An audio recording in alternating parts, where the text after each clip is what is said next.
बहुतेक लोक थॉमस शेल्बीच्या चालण्याला निव्वळ ॲटिट्यूड किंवा स्टाईल समजतात, पण प्रत्यक्षात ते सखोल मानसशास्त्राचं एका विशिष्ट मानसिक स्थितीचं बाह्यकरण आहे. तुमची चाल आणि देहबोली इतरांना तुमच्याबद्दल अनेक अनैच्छिक संदेश देत असते, जे त्यांच्या तुमच्यावरील धारणेवर थेट परिणाम करतात.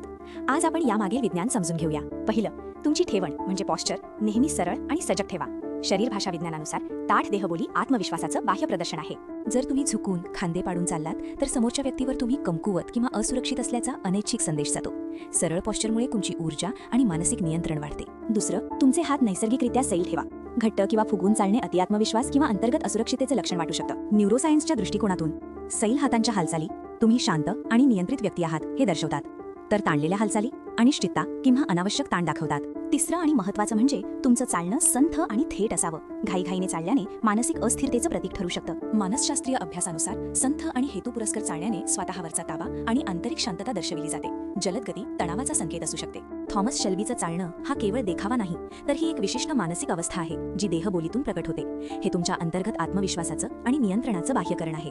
या तत्वांचा सराव करून तुम्ही केवळ तुमची देहबोलीत सुधारत नाही, तर त्यातून तुमचा आत्मविश्वासही वृद्धिंगत करता.